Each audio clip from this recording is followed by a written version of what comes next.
Well, good afternoon, everyone, and welcome to A Gathering Place brought to you by the Gullah Geechee Chamber of Commerce. And today is Third Sunday Politics Talk. You know, we like to get together with Jamarr Brown and Brandon Upson and talk politics and take your questions and comments. And we got a lot to talk about. It's been a month, and a lot has happened in the month. The war in Ukraine, there have been primaries, there have been county conventions in the political parties, and we want to talk about all of that and more. You drop your comments in, folks. Let us know what you want to talk about. We are here to talk politics and maybe learn a little something too. And we're going to do that right after this opening. Hello, I'm Marilyn Hemingway, and welcome to A Gathering Place. I said, I'm stepping back because we have young voices who want to be heard and they're moving on something. Brandon is really important to you and your business. Even a basic type of technology, you learn it all. And people are Good question.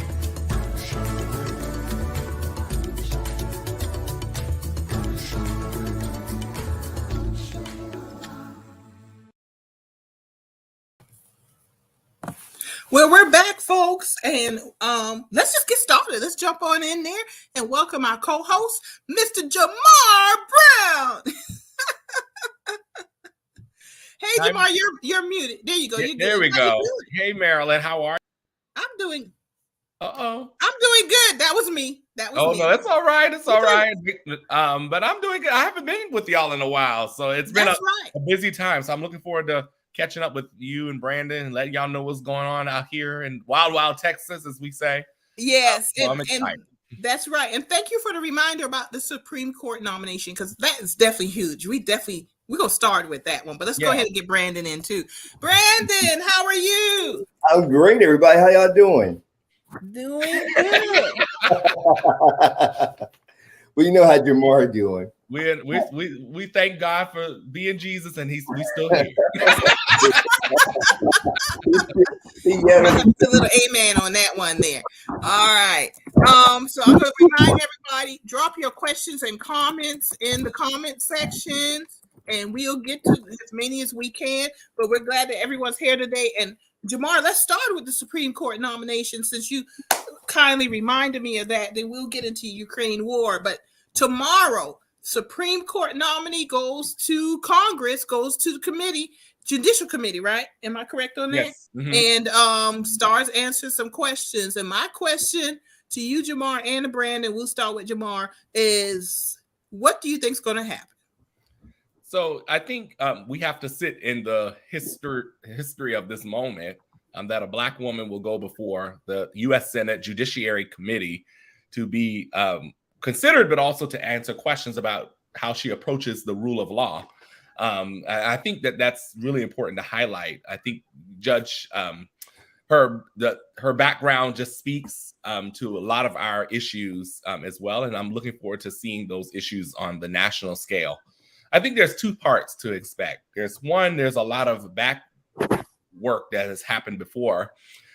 President Biden appointed former Senator Doug Jones from Alabama to serve as the person to usher her through the process. And so I think that's important. And I want to say that he tweeted Thursday or Friday that she had met with almost about 50 senators, already, talked to them about it, including all the members of the Judiciary Committee.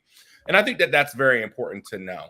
I think the second thing that's important for us to watch is you're going to have the other side, because there's been this part of the argument that President Biden only appointed her because she's a Black woman, and he made that campaign promise on the debate stage during the 2020 primary elections. And I think that we're going to, unfortunately, because of how we're treating opportunities, I think that there's going to be some of that there. But I encourage everybody who's watching here today and all of our friends and family that we should be watching those hearings. And we know that there's some grassroots opportunities that we can do to do that. We've been talking to Black judges, for example, here in Texas about how they can be vocal to what degree they're able to, obviously within their respective courts. And so I think that it's not a shoo-in, but I think that she has a really good opportunity. And we know that sometimes the conservative side will bring some roadblocks, and it doesn't have to do with her intelligence or her experience or her record. It will have to do with pure politics and, unfortunately, some racial politics. And so I think we have to watch some of that. Hey, Brandon, your thoughts?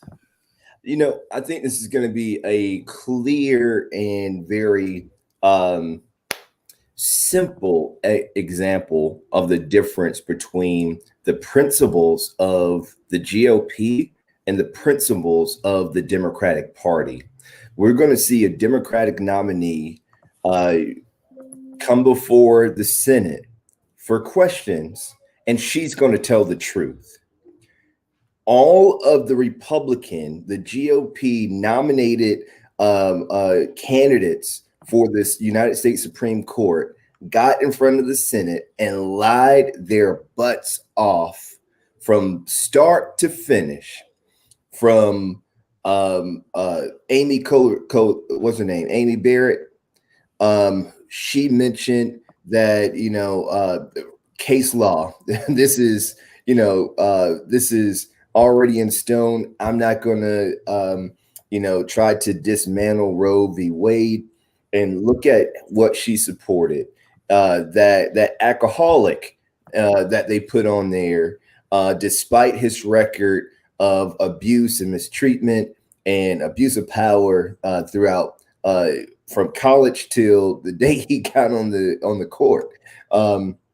He lied his face off, and now they are in the United States Supreme Court, not even settling law based on the merit and the and their interpretation of the law, but they're there on a partisan agenda, and that is very evident.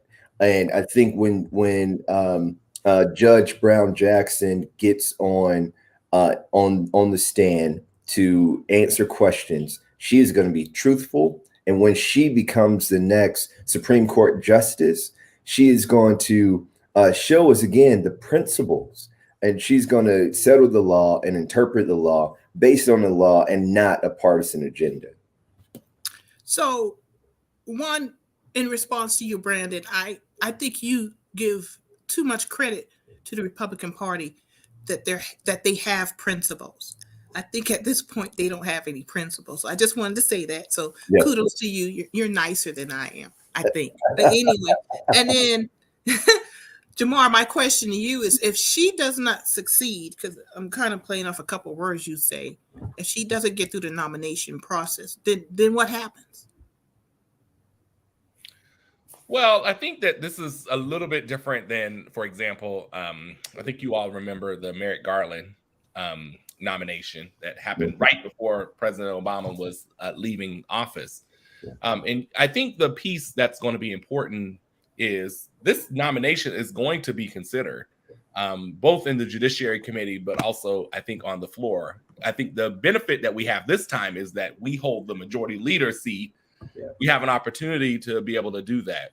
I think it's going to be important for the Democratic caucus to really be together on this, along with the vice president on this. I think that it's going to be. I just think that they're going to muddy the waters, and by they I mean the Republicans are going to do the best they can to muddy the waters with her. But I actually do think that it's going to eventually get through. Granted that we don't lose any votes in the Democratic caucus. Right, and can I add to this, because I gave them credit for having principles, but Jamarr is giving the Democratic Party credit maybe a little prematurely about being able to wield power. Where we make a mistake in the Democratic Party is when we have the position of power, we don't wield it or use it. When the Republicans are in a position of power, they will go all the way beyond the edge of that power and do what they have to do by any means necessary. I'm not saying that we have to abuse our power, but I'm saying this is a perfect opportunity to where we must stand in our authority, in our majority, in our power, and make sure that this qualified Black woman who happens to be a qualified judge gets on that Supreme Court. And if she does not, it is only our responsibility to bear that failure. So I think, is this as much about who gets seated on the Supreme Court, or is it about campaigns, the midterm elections? Actually, Meryl, I think it's a little bit of both. I think that on the Democratic side, I think they want to show, like Brandon said, right, we're able to wield some power in the middle of election season.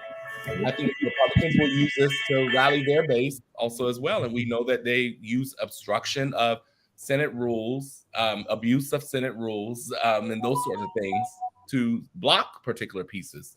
You know, like in Texas, for example, we have, Ted Cruz, who's already going around the state saying it was premature to say you're going to nominate a Black woman. You didn't give other people an opportunity. And so they riled their base up in those particular ways. And so I think that it's both, right? And it's on both sides, because the Democrats right now have to show that we are delivering with the power that we do have. And I think Republicans, part of what they're doing is to stop progress at any point of things that they don't agree with. And they want to rally their base, right, to be able to say that we were able to stop these dangerous things from happening, is how they would frame it. And so I absolutely believe that. And I think that there will be other issues that will come up, later in the year that will also be a part of that. I think the other piece that's important, as we're in 2022, everything's about the election and how things will be framed toward the election. And so the Democrats can't afford to drop the ball on this because of the heavy reliance on the African-American vote and that Black people are their base. So there is no room for failure, I believe, when we look at these particular things.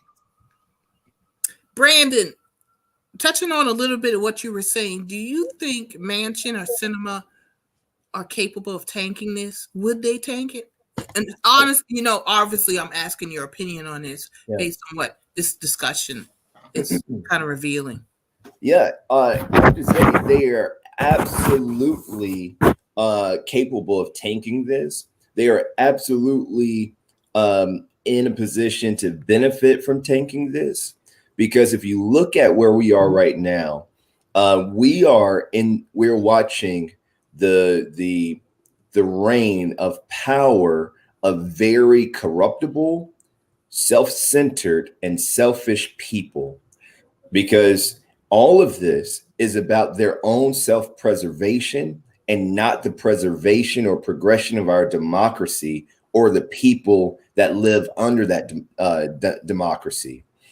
What Sinema and Joe Manchin is doing is making sure that they can get back into the Senate and stay there for hereforth and forevermore, and be able to make millions upon millions of dollars off of their positions.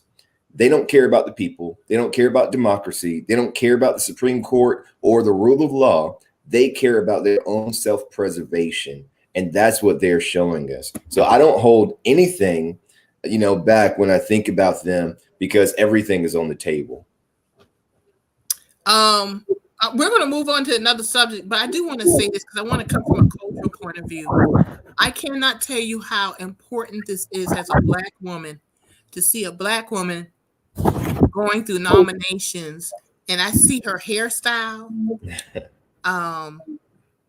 just the way that she looks, who she is, how important that is.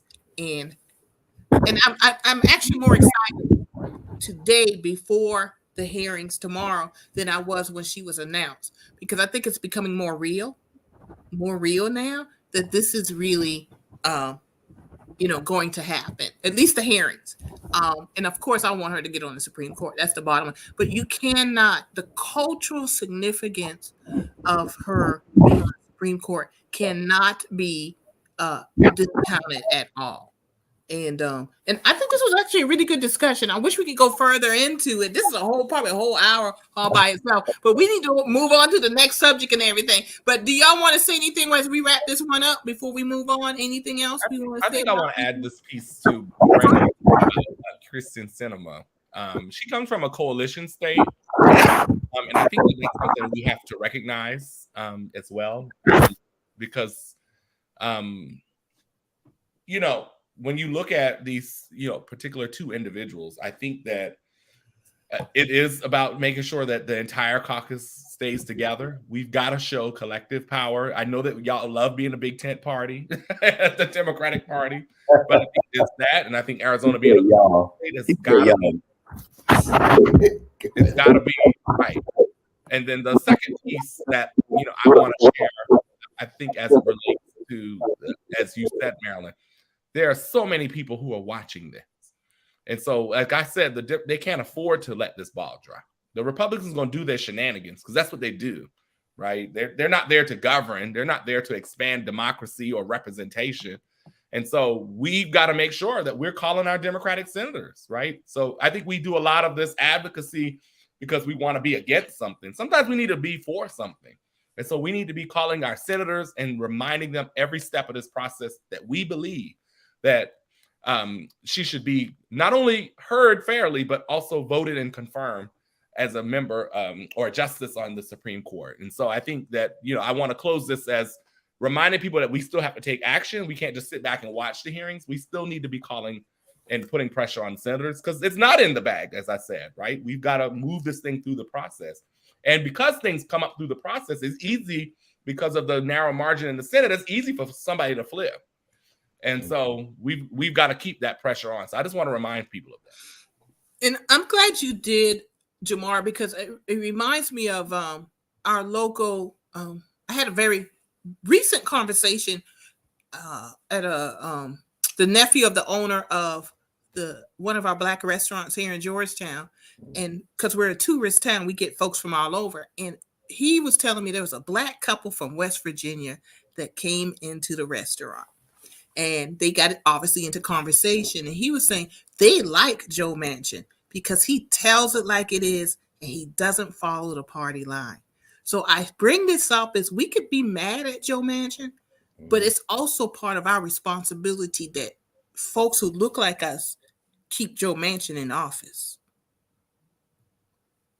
Because he catering to those folks. That gives him that cushion that he knows back home. We sometimes cut our nose off to spite ourselves, but he has support back home in West Virginia. So we have to remember that too. And that's why it's important what you just said, Jamarr. We have to make phone calls to these senators so that they hear not just those constituents, they hear from this country that we need to move forward and make that effort. So very good point. Very good point. Thank you very much. Let's go into Ukraine because, we cannot forget that right now, Ukraine is being bombed by Russia. And there's so much more to this than just Russia bombing Ukraine, which is terrible in and of itself. And I just had a conversation about it this afternoon with a fellow Black woman. But it's so much about systems and maintaining, how can I put it? White supremacy, colonization, all of the above. We propped up Putin for years. They knew he was gathering nuclear. They knew they wanted Ukraine, but he was useful. It's until he is no longer useful that they will remove him. And that's my opinion, but I really do believe once he becomes no longer useful, right now he's useful, has this antagonistic figure that everyone can rally around. But when he no longer becomes useful, he will be removed. The tragedy of it speaks to how the elite are willing to say we're willing for a certain number of people to die. We're willing for a certain number of people to be removed from their homeland. And the ripple effects of that is, for example, that these refugees will find jobs, they will be relocated, But we have to remember things like the United States returned 9,000 Haitians this past September to Haiti, a country that was destroyed by earthquake and other natural disasters. So, yes, it's a tragedy, and yes, it should not happen. I'm a pacifist. I do not believe in war. We should not have the war in Ukraine, but the global impact is yet to be determined. We're just dealing with the immediacy of war. We're not really dealing yet with the ramifications, the ripple effects of it. And just your thoughts on it, Brandon. I'm going to let you start first, since I let Jamarr go last time. We're going to start with Brandon. But your thoughts with the Ukraine war. I mean, what's happening? What are your thoughts?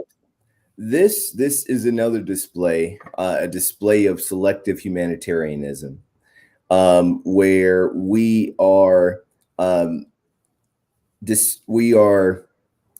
collectively across the nation and globally showing how I just saw Mr. Spain comment, but showing how we can be selective in who we show, our humanitarian and a compassion to. Like you said, there are Haitian refugees that we're sending back. There are, Latin refugees that we're turning back every single day.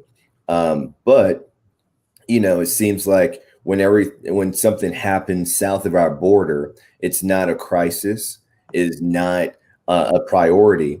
But if it happens north or in Europe, then it becomes a very important priority for us as a nation.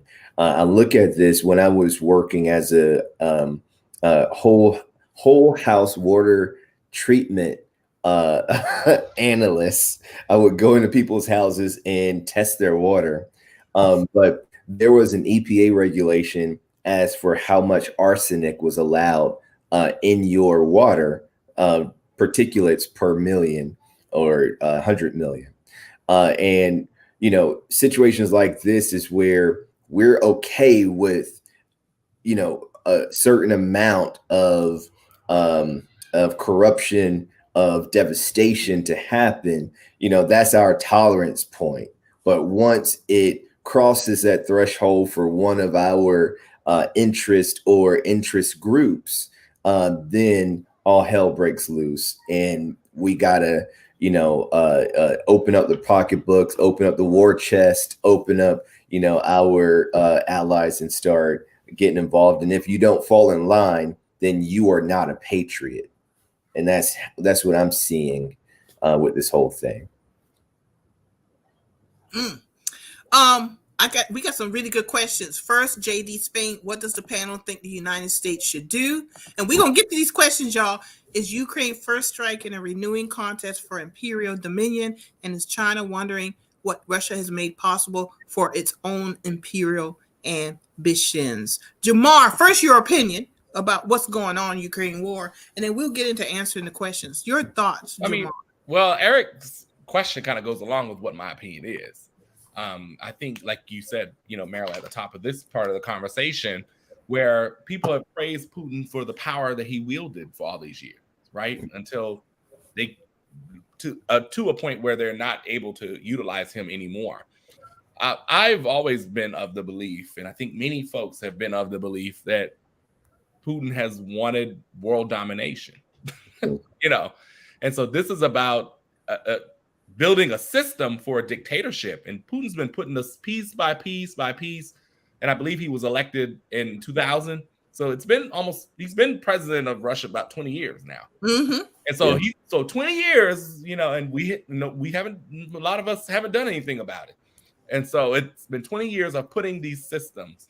And it's not just the political stuff, it's the economic piece. Right. It's the military piece. It's the nuclear weapon collection and building even piece. And they built everything until then.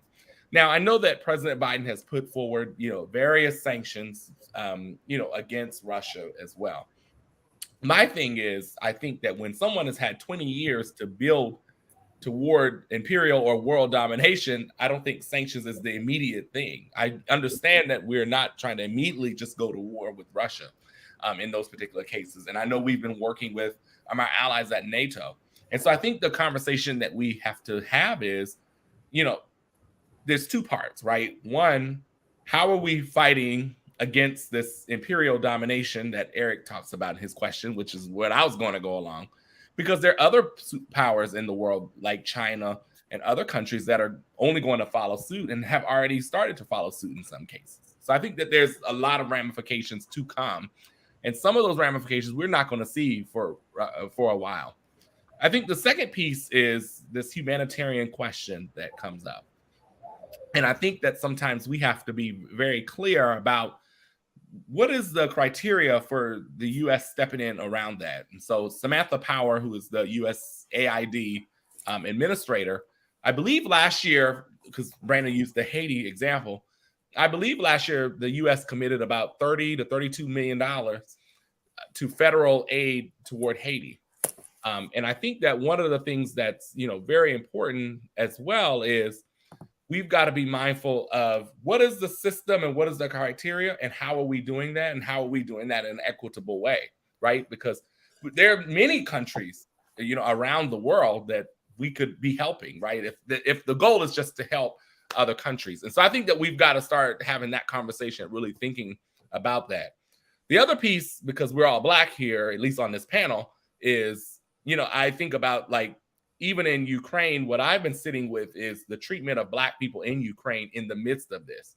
Because if Russia's goal is to invade Ukraine, what does that do for people of color in Ukraine and other European countries? And that's the piece I think that's got to be, we can't forget about, is how the citizens or the people in Ukraine are treated, even in their own country, even in the midst of this invasion. And I think that piece is getting lost in all of this. Also as well, because if the ramifications for Ukraine is bad in terms of the resources and the land that Ukraine has that Russia is going after, what's going to happen not only to the Ukrainian people after all of this, what's going to happen to people of color and young people in Ukraine after all of this? Because I believe that the ramifications will be twice that for people who look like us. And so I think that there's a lot of different aspects that we could take here. But I think all of this fundamentally is Putin wants to build a dictatorship, and he's going to go after countries that he believes has the resources, the wealth, the land, and the opportunity for him to expand that. And so I think that those are a few factors that I'm considering.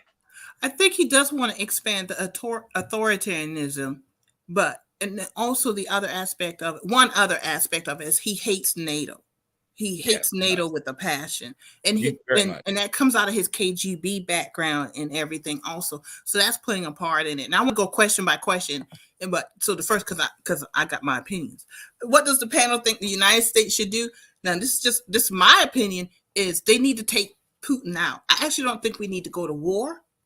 I think we need to take Putin out, and that's different. We have known for years that Putin poisons his political adversaries.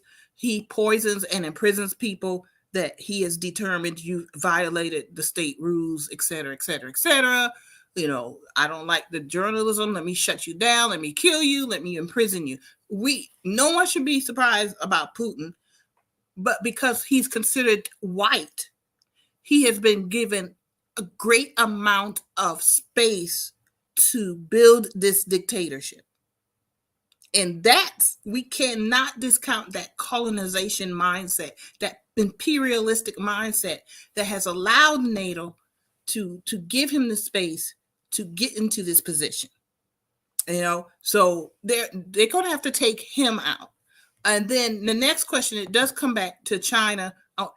I want to address the second part of this question. Is China wondering what Russia has made possible for its own imperial ambitions?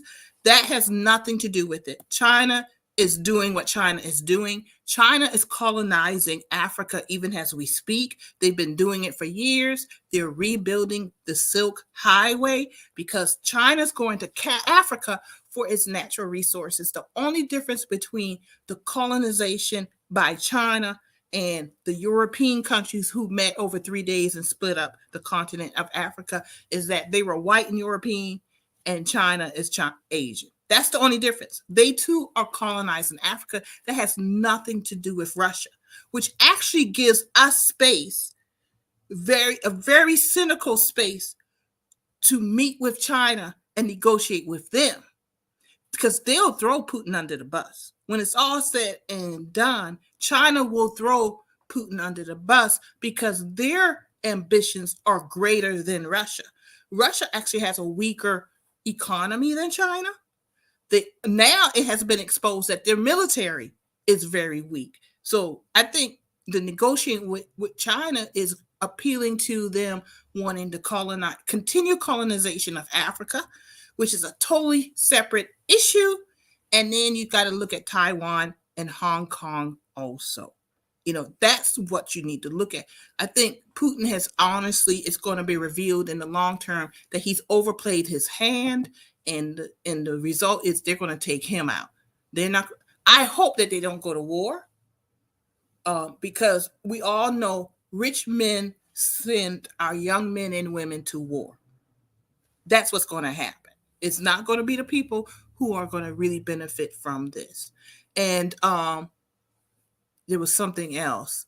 Ukraine is rich in natural resources. Not really a question, but Jamarr, you touched on this, and I totally agree with you on that. That Ukraine, it's about natural resources, and Russia is colonizing Ukraine, and they're using the propaganda of they're Russian. They were, a rogue state from Russia, and we're just bringing them back into the fold. And obviously I'm making this very simple. But that's the propaganda that he's putting out there and everything. Your thoughts, Brandon, on any more thoughts regarding Ukraine? That's some points coming in, I'll tell you that. No, I really think you hit the nail on the head with all of that. At the end of the day, both Russia and China have been playing a very long game for a very long time. And we have to be very cognizant of that. China has worked really hard on even trying to change the world currency, or creating a world currency, so that we don't do business globally on the dollar. That happens, our economy and our currency crashes, right? But again, it is just, this is another piece of their long range goal and strategy to be a dominant force globally. That's true. Jamarr, any thoughts before we move on to the next subject? Yeah, I'll second your notion about Putin has to go, and several other people have to go in all of this. But definitely Putin has to go. And I think that there's some level, there's some level where I think it was Eric or JD, I can't remember who asked the question, but if it was, about China depending on Russia, I don't think it depends on it, but I do think Russia's giving China cover. And so to everything that you're saying, the connection between what's happening between China and African countries, I think is going under the radar because of everything that's happening right now in Russia. So I think that this is a unique opportunity that we have to, I think China's the bigger issue here, because I think Putin, to what you said, right, a weaker economy, less structure, all those things, Putin waited all this time, but I also think that it's important just to recognize, I think there are larger issues here. Russia is the issue of the moment, but I do think that we're going to have an even bigger problem to solve if China gets even further than what Russia does. And so I think we've got to watch that. Yeah, I agree with you on that one. And I agree with Brandon also on what he said. All right. And I see Ebony's comment. I just want to let folks know that don't think for 1 second that the military might of America is not the number one in the world. Please don't, because we're here for all the smoke if they're ready to get it. Like, our military is the number one fighting force in the world. So when there should be concerns about use of military weapons, but our offensive and defensive technologies are far more advanced than anything that Russia could ever employ or deploy on us, our people, or in our direction. So please don't lose any sleep over that, because we the SHIT when it comes down to it. And if you're concerned, practice hiding under desk. Because when I was growing up, we just had to hide under the desk. All right. Not to take that lightly, Ebony. I know you're concerned. All right. And yes, Jamar, I do want you to, who the other people need to be on the hit list, Jamar? Because I'm not going to let that remark pass that you said some other people need to go. Oh, I'm not going to say it publicly. Look, I don't. Okay. Look, well, listen, like, who is it? JD? I'm trying to read the comments while I'm watching. Like, JD, we need to do a conversation about it. I think we need to come together and do a conversation about like international politics and what that means for our people. I took all those courses, in college, and I studied economics and political science in college. And so, I look at these things in a particular way. So in our economics classes, we had a list, but we can go into that later. That's actually a whole nother show. Go ahead, Brandon. Jamar just said we need to come together and put our heads together, put this hit list together. That's what I got from it. Russia is what's in the news, but I'm sure there's other things going on in the world, and I think it's been going on for several I know, decades.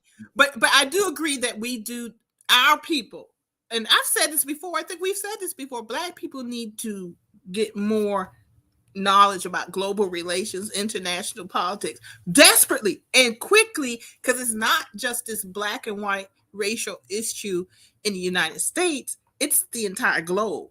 And we've said it in a aspirational sense, but also in a very pragmatic sense. We have got to get more international relations. So I think the one person so far that is coming out of this war, if you could say they could come out of a war in the best light, is President Zelensky, who has surprised everyone with his leadership. But we should not be surprised. And I think one of the reasons we should not be surprised is he is not a professional politician. He is a lawyer. He's highly educated. He's a comedian, which it takes an intelligent person to be a professional comedian. That takes intelligence to make other people laugh. And we should not be surprised that he's showing his leadership, because he has shown it. And honestly, maybe in a political sense, we need to, I hate to say this, except for Donald Trump, who's an idiot. He's an idiot. We maybe need to look for leadership at unexpected places and cultivate that leadership, Well, I mean, to your point, Marilyn, I mean, I'm agreeing with that as somebody who's been like navigating different relationships with candidates at various levels right now. In my role is, I think we've always taught people, go to college, maybe go to law school, serve on board. We've taught people all these different things. And you look at President Zelensky, and not just saying we should stick anybody in office, but I think that there are some opportunities to cultivate from different fields and different backgrounds. And I think that it makes our democracy better. Yes. Quite frankly, you have some of the most educated people who are stupid. Yeah. And he is. And he did finish law school, so he's an educated man. He's educated. But yeah. he did choose to pursue a non-traditional career path. With that degree. So I think that's a huge thing that we need to pay attention to. Yeah, and I think to that, we're learning in today's politics, there is no traditional path. And I think we've trained each other, and some of that's rooted in white supremacy, and we can go down that line. But we've trained people, you have to do A, B, C, and D. And now we're seeing with the President Zelensky, people in America, people all over the world who are not your typical lawyer or et cetera, and they run for office. And so I think that President Zelensky is showing us that it's about the skill set, not just the titles you've held or the background you have. And I think we've got to start saying, what are the skills that we want for leadership in our community, and who has those skills, whether they were a comedian or a lawyer or both, or, ran a small business or, whatever the case is. I do That's think right. we gotta drill down on skills because he's showing a lot of strong skill here. I agree with you. I totally agree with you on that. Brandon, any thoughts? Yeah, I just want to say never underestimate a person who is fighting for their existence and their survival. You know, he is right in the crosshairs, and everyone that could have rolled in, that big brother, big sister who could have been on the playground to fight for him right there on Ukrainian soil, had to back out and say, hold up, we don't want no big problems, right? So they're being very diplomatic. So now he has had to be that mom who lifted the car off of her child. And he's showing that not only does he have, the intelligence, but the Ukrainian people got some thump in them too. They've been doing what needs to be done. And my prayers over everything else, all the politics, my prayer go out to people who are being assaulted and attacked and invaded by a very broad aggressor. So that's where my thoughts are with it. I agree with you, Brandon. Totally agree with you on that. Yeah, I'm going through a list, so we're gonna cut off the list. So county conventions and primaries have been happening in South Carolina and in Texas. So we're segueing into that from the Ukrainian war, which this is a different type of war when you go to county conventions and primaries. Not to not to diminish what's going on in Ukraine, but Jamarr, you said how many yesterday? 224 county conventions. 44. All right. So what's going on in Texas? We haven't had you here in a while. I know. I'm nosy. I want to know what's going on in Texas. Oh gosh, what's not going on is probably the question. So yes, yesterday. So we just had our primary on March 1st. We are on the road. We have several Democratic nominees. We have thousands of them across the state. We do have some runoffs that happened on May 24th. So there are a few races also there. So yesterday was one of the stops. This year we have our state Democratic convention in mid-July in Dallas. And so one of the stops to state convention is electing our delegates. And so electing delegates, considering platform planks, considering resolutions on various issues, other party business. And so we had those conventions yesterday, elected our delegates to the convention, and we'll move forward there. But county conventions are a great opportunity to get to the local level of party business.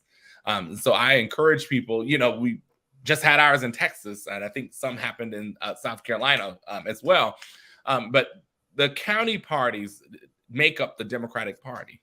In the precinct chairs, in the Democratic clubs, and those sort of things. And so we're excited to go to our convention. We will have an elections for our party officers and our state Democratic Executive Committee members and state caucus members. So as Brandon ran for Black Caucus Chair, we'll be doing a lot of our caucus elections in July. So this gives you a lot of opportunity to really build relationships across the state.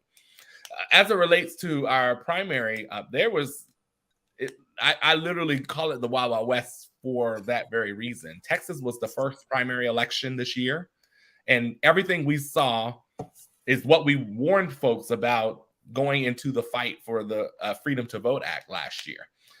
We saw an unprecedented amount of vote by mail applications be rejected. Saw an unprecedented amount of vote by mail ballots be rejected. The AP has reported 23,000. I believe that number is higher. That is the highest number in state history. 23,000 might sound small to a lot of people, but in a lot of cases, there were some counties, Maryland, that had 40 to 45% rejection.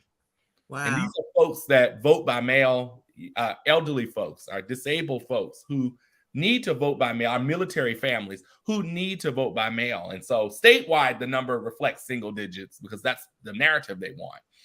But if you start going county by county, you'll see some counties, whereas in previous elections, it's 5-10%, some mistake or whatever. What we saw was, like I said, some counties went up to 40-something%. Out of the reported amounts, of vote by mail ballot rejection, it has been proven and is showed in the data that a heavy percentage of those were Democratic. So out of 23,000, only 9,000 rejections were Republican. So you do the math. Isn't that interesting? And so, and also in the vote by mail, we actually experienced when we did the voter file data, there were 400,000 voters missing on the voter file that we found right before early voting. And when you go and you match up the counties, every county that missed the voter was a Biden county. Everyone. So this is very surgical. And this is what's happening. And precision. I'm not saying this just to be, to scare folks, but we do need to wake up. Like, I think we talk about these bills that, like Georgia, that happened, and I've experienced it.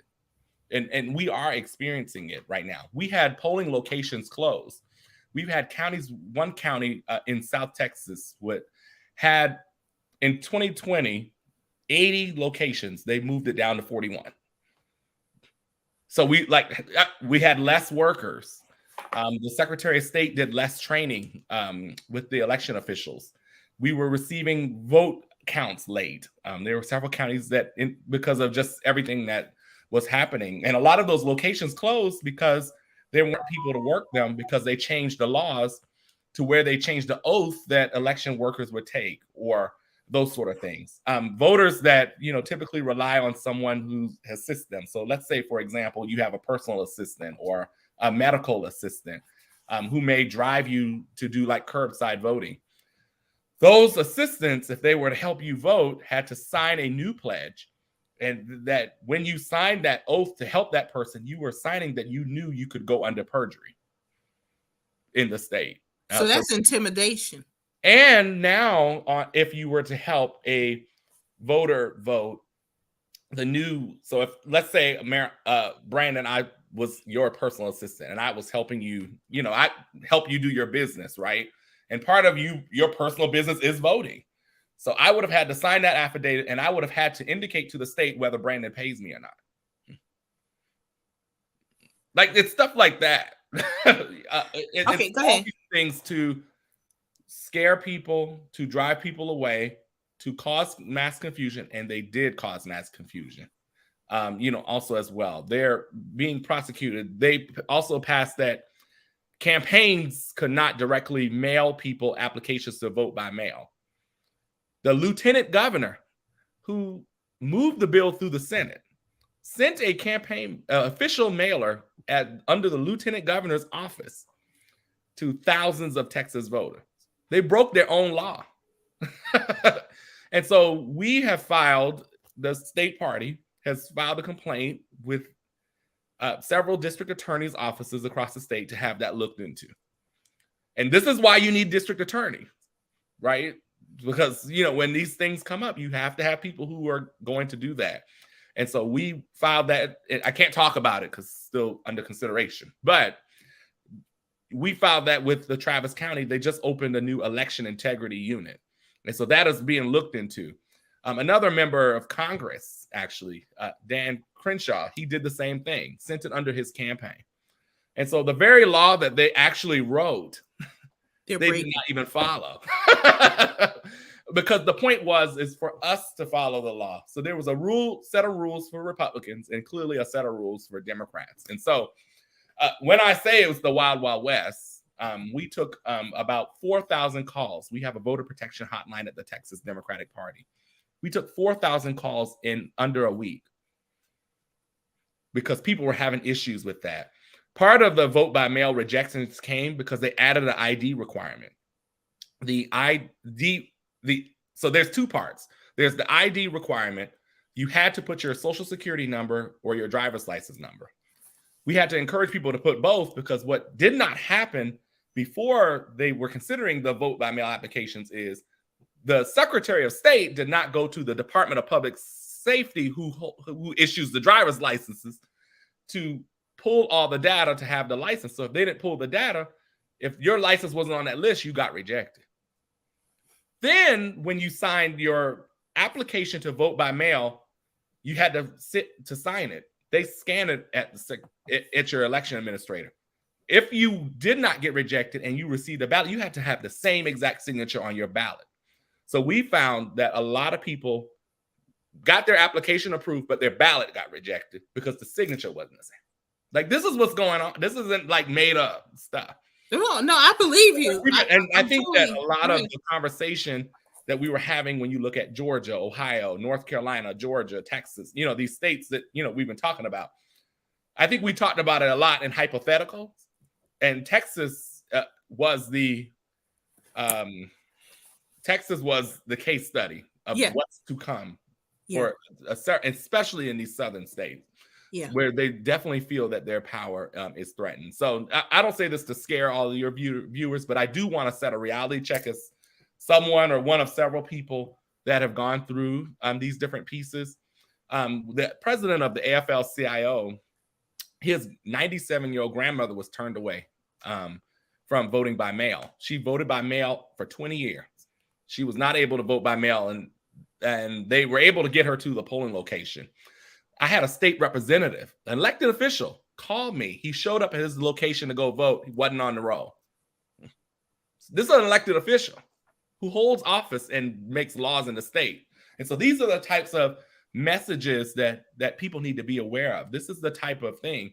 And all of this is the root cause, as I shared with the media and various stakeholders, is all this is about them maintaining power for white conservatives. And that's the bottom line. So we're at the end of the show. I think I took a little bit of time, but I did want to set a reality check of this is what we went through in Texas.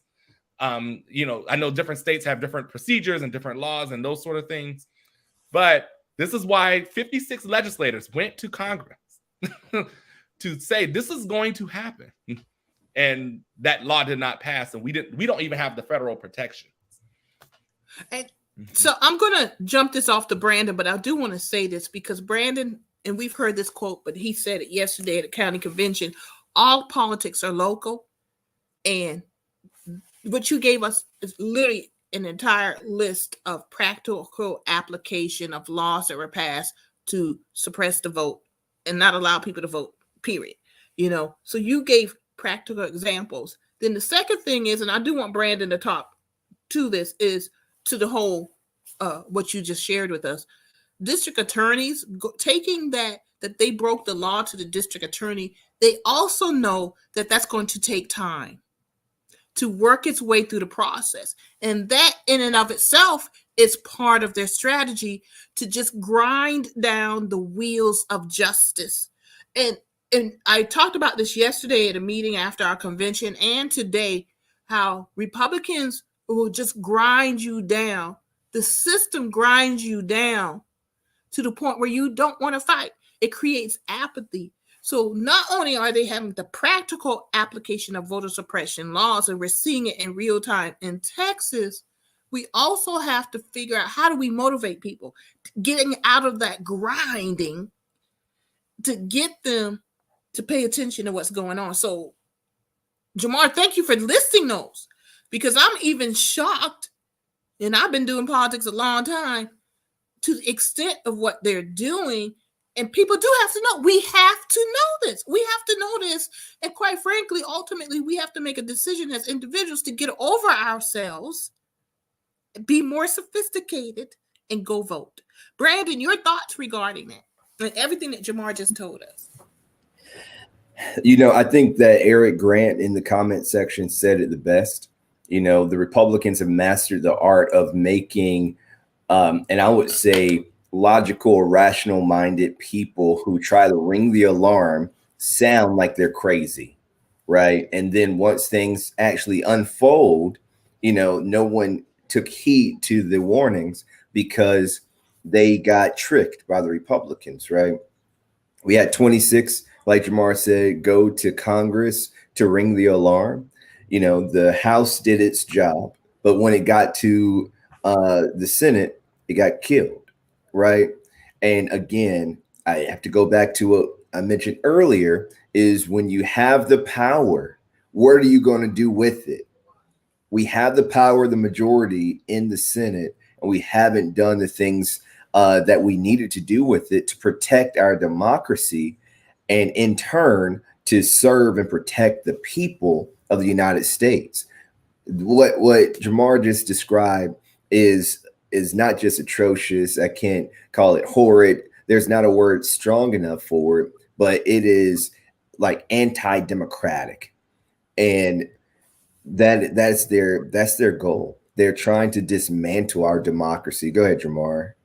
Yeah, and three things I want to share is, and we've been talking about this about we haven't been using a lot of the democracy message. We have actually been using in Texas the freedom message: your freedom to vote, your freedom to show up, your freedom to learn. Mm-hmm. The Republicans and the conservatives are going after these. They claim to be the people in the party of freedom, but this isn't freedom, right? At all. And if this is freedom, then y'all can keep them in. But to me, I don't think that this is freedom. People who always show up, people are turned away from the polls. I've had people say, I voted for years. This was the first election they couldn't vote in. Wow. And the lieutenant governor came out against the League of Women Voters. The state actually stopped printing voter registration forms. I mean, it's so much to the effect that we raised money and we sent 115,000 voter registration cards to our county party. If the state, and so my message has to be as well is, if the state won't do it, we'll do it. Yeah. And that's what happened. The other thing I want to share is we were told and have been told by national people, well, we just have to out-organize. Now, I just listed all these things out to you all. How are we supposed to out-organize it?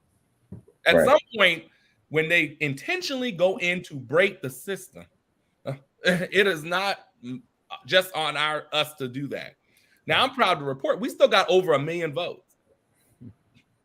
Awesome. We still got 1 million people out to vote in this. Now, imagine how many more we could have gotten out. Right. We have 3 more elections this year. May 7th is our local elections for our school board and our city council elections in some parts of the state. May 24th is our runoff election. And then obviously there's the general election in November. So we got to go through this 3 more times. So let me ask you something. And so I'm proud of what we were able to do and what we still were able to accomplish in all of this.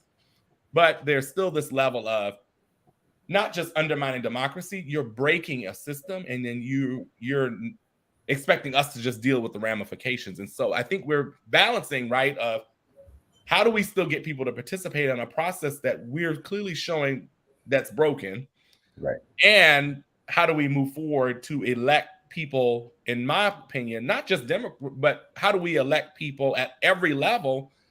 Because to me, at the end of the day, as I've shared with folks around the state, this is about governing power. You have to dismantle these laws by winning elections, right? And it's connected together. And if you can't win the election, you can't. If they cheat and they change the rules and they change the system, how are you going to influence policy? Yeah. And that's the crux of the conflict, I think, that we have. So, a quick practical question, I guess, is when you say 1 million votes, is that 1 million votes that were counted, or is that 1 million votes that people turned out? These are people who turned out. Okay. All right. Cool. I just wanted clarification. So, I mean, altogether, once you put in our mail votes, it's a little over 1.5 million. Okay. Very good. So congratulations on that. And this is for you and Brandon. I'm throwing this out here.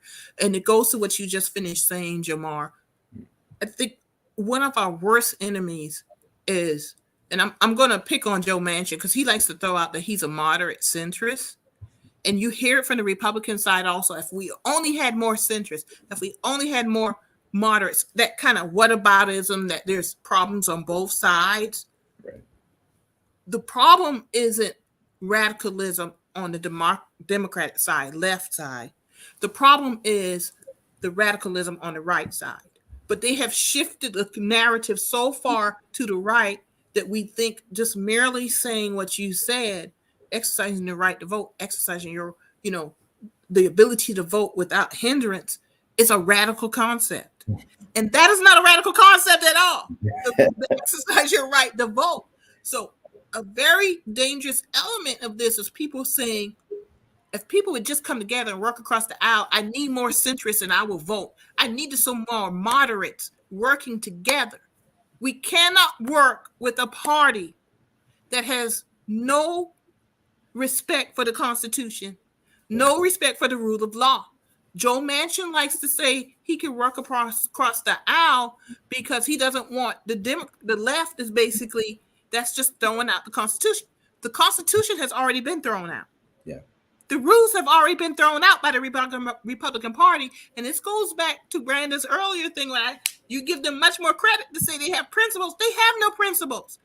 The reason we're not up in arms about the fact that they are literally openly destroying the Constitution, and it's a slow drip of laws. It's that grinding factor of we just going to overwhelm you with hundreds of laws that suppress your vote, that prevents you from speaking out. It's this slow grind, and people don't realize we are in a fight for our Constitution. So when you do speak out and say what Eric Grant was saying, they've mastered the art of making like it's you're unreasoned alarmist, it's because the narrative is being controlled. And it is. We have to elect people to maintain our Constitution. We have to elect people who will pass laws to maintain, I hate to say a system, but I'll just say our Constitution, which everything else rolls from there. So that means we have to overwhelm what's happening with voter laws. We have to vote in large numbers to overwhelm what they are trying to do in tearing down the Constitution and suppress our vote. How do you convey that urgency to people? This literally is, our democracy is under fire. And I say that without any alarm. That is what is happening right in front of us. And I think that if I can add to that, Marilyn, and just if we're going to be frank here, I think we did that in 2020 to some degree, not specifically around these voting laws, but the direction of where the country was going under the leader that was there, right? Where 81 million people voted for change. What we have to do in this election is not just overwhelm the system, like you were saying, to turn out. But I think the piece too is, what is it? And this is a cliche, but reminding people what is at stake for them. And I think that there's this question about, like I just mentioned, I don't use the democracy messaging, not because it's not good, but just because I want to make it as individualized as possible, because people have to see themselves in the message. And so for me, that's why I'm using the freedom to exercise your right to vote, right? Because if you go vote, a lot of times people are going to vote between meetings or, at lunch or before they go to work or, and the fact that they made the process so hard, we had some folks like poll watching, right? And just, at different locations, and you look at the line, it's like, oh, I got to go back to work. I mean, even stuff like that. Long lines can be voter suppression. We have in our law that you can't pass out food, and so these sort of things I think are happening. So if we've come out and shown in record numbers, which is part of why some of these laws exist, after the 2020 election, I think it's also on candidates and the parties, in my case, the Texas Democratic Party, right, to remind people what we've done and how we've delivered for them. And this goes back to the conversation I think we had when we were live in Charleston. It's also, right, if we want to increase and drive out turnout, we've got to show people that we're fighting for them, we're working for them, we're delivering for them. So I hear what you're saying, and I don't disagree with it. But there's that other layer too, because people have got to say, I'm going to overwhelm the system because I want my children to learn accurate history, or I want the right and the freedom to make decisions about my health care and my body, right? Like, it's got to connect back to something that both Democrats have done and are going to do for me to take that call to action to go vote in the record number in a midterm election where vote turnout is always expected to go down from a presidential. Yeah. Right. And then if I can add on the other side of that coin is what the responsibility of our Democratic Party is. And when the Republicans have committed to a scorched earth strategy, where by the natural progression of things, they are going to be outnumbered in the United States, meaning they won't have the majority anymore. They are willing to destroy the system so that they can stay in power, even as a minority. We have to work on defining and painting them for who they are, period. Not just for a political cycle or an election, but forever and always. This is who they are and what they stand for. And we have to invest more in doing that, because they're doing it to us, but they're telling lies, and we can get them with just telling the truth about who and what they are. And then when you and they're doing it to us, not only has the Democratic Party, they're doing it to the country. Because this ultimately will also impact Republican voters, also their base, whether they want to see it or not. The law is supposed to be quote unquote colorblind. So if you mess up and they're looking at that ballot, they may throw out your ballot too. If they're looking at the signatures don't add up or something. So ultimately, it's about the country. It's about the Constitution. We are in a fight. We are in a fight for the future of our country and whether we're going to operate as a democracy. And that's a real decision, because on paper, we're actually a democratic republic. So earlier, there was a post from Ebony who said about the Electoral College. I am of the opinion it needs to go. I am of the opinion we need to increase the number of justices on the Supreme Court. This is not to retain power or control. This is literally to create equity, to make the system work for most people, because that's where we are, because the Republicans are blowing it up. They are blowing it up, and we really need to understand that. I did repost what Eric wrote, and we're going to wrap up with this, and also with Brandon has an announcement with an upcoming event. So we need a renewed grassroots civic education where the local, like Charleston County's now simmering fight over school privatization, is our real world textbook. And I do agree with that, Eric, and I agree with it because of experience of things that are happening here in Georgetown. Go ahead, Brandon. You want to say something about that? Oh, no, I was just saying he's on it 1,000%. Yeah, he is. He really is. And I see in Georgetown, with the work that we've done, we were able to get what we wanted on the county council level, because they wanted to get rid of one of our seats, and we went to battle for it. But the battle wasn't just in the last 6 months. The battle started in 2017 when we started with the Beyond the Bridges Summit, a 3-day summit. You were there, Brandon, when we started educating people. And we've been educating people ever since, and also fighting battles, not just redistricting, but getting people out to vote, the COVID battle. We've been on that grassroots level, showing up and raising our voices at city and county council meetings. This is not something, you touched on it, Brandon. 2026 starts, well, you said today was yesterday. So we start today for 2026. That means you have to be in your community on a grassroots level for every issue, not just exercising your right to vote, but raising your voice. And every issue that comes up, somebody's going to have to push back on it, because it's part of the totality of the plan to attack our Constitution. That's what we're facing here now. But Brandon, I'm going to let you wrap it up, because you have an event coming up.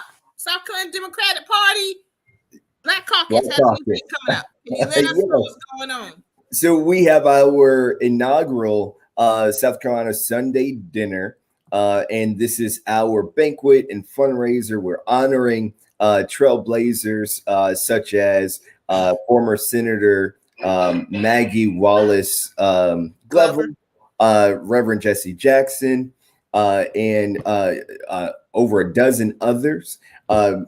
Y'all are sponsors, so I appreciate y'all for being on our host committee. It's going to be this Sunday coming at the USC Alumni Hall in Columbia, South Carolina. I just got to shout out some of our folks because I told them I would. So the South Carolina Education Association, the ILA, AFL-CIO, the Catawba Labor Council, Congressman Clyburn, Adair Burrows, Joey Preston, Patrick Gibson, Representative Jermaine Johnson, the Sumter Black Chamber of Commerce, Planned Parenthood, and the Domestic Workers Union.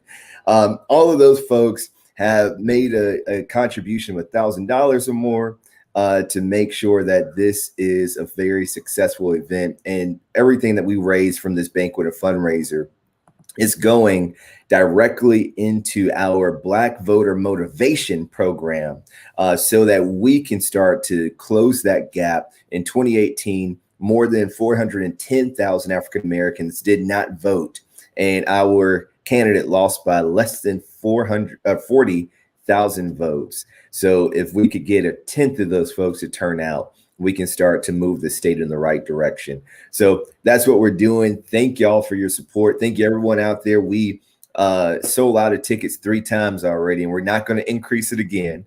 We're done this time. So I appreciate all this support and enthusiasm. I may have some extra tickets because I invited some folks who purchased tickets to my table. Mm-hmm. So that may free up 2 or 3 tickets. I can let you know later how many. So any last minute folks, you might be able to get them some space, some seats. All right, Jamarr, you gonna come out and visit us? Or are you not able to do that? I'm gonna try. We have our state Democratic Executive Committee meeting on Saturday. Oh, so you could try to fly out and come in quickly. I'm gonna try and see. We're gonna try and make it work. Good. But we have to vote on our budget, so cross your fingers. And budgets are always a fight. It's always a fight. Always a fight with budgets and everything. Y'all, thanks for joining us today. Brandon, good luck on the program. I'm looking forward to joining you on Sunday and enjoying the program and meeting some folks that we haven't seen because of COVID for a while in person. So thank you for giving us this opportunity and supporting a good cause. Jamarr, it's good to see you. It's good to see y'all. It's good to be seen. It's a good thing. It's been a while. Yeah. I mean, last month, obviously, everything I just listed that was going on. There's always something going on in Texas. Don't mess with Texas and everything. And Brandon, as always, it's good to see you. Thank you for coming to our county convention yesterday. Really enjoyed the speech and everything.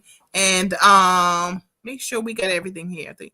All right, Eric, you are welcome. Thank you for joining us every third Sunday for Politics Talk. It's been good, great comments, questions, and everything. And I just want to thank everybody for joining us. We went through our list, y'all. We had a list, and we went through and we hit all the points. So you probably realized that I was sitting here watching it. Always, I enjoy being with my brothers, Jamarr Brown and Brandon Upson. Y'all take care. Enjoy the rest of your weekend. It's a beautiful day, so get on out there, get some vitamin D? Vitamin D, yeah. Yeah, vitamin D. I'm going to go enjoy some vitamin D. But y'all have a good weekend, and we'll be talking to you later. All righty. Bye, y'all. All right. Bye, y'all. See you later. All right. So, y'all, it's been great. As always, a good discussion. We were just marking everything off. And we went through our list. We had a list, so it's always happy to join you. Next Wednesday, this coming Wednesday, it's Public Health Awareness. We're going to be talking about community health services with St. James Health and Wellness, and also public health awareness in April. We're going to be talking about April's theme, National Public Health Week, as a matter of fact, and all that involves. So y'all join us on 4:00 this Sunday. We want you to come on back and learn with Miss Linda Lina and some other staff members of St. James Health and Wellness. And then we're going to have on the 27th, it's going to be a pre-recorded show because I'm going to be at the Sunday dinner. It's going to be about the International Gala Film Festival with Amy Kelly and also some of the film producers. You could go to www.tigff.org and register to view the screenings online. It's going to be a hybrid, so you can watch all the movie screenings online. So make sure you go to the website and get registered. Or if you're in the Georgetown area, we're going to have some in-person events also. April 1st will be at Allied Insurance Group. I know, Allied, correct me, Ebony. I'm sorry. At 1001 Front Street. We're going to have our opening reception, and there's some other events that are happening online and in person that we would want you all to come out to the International Gullah Film Festival, April 1st through the 16th. But y'all, it's been good. We've enjoyed you today in the show. Shout out to Ebony, Eric, JD for joining us and giving us those remarks and comments. We really appreciate it. And we'll see you guys on Wednesday. Thank you and have a good weekend. Good night.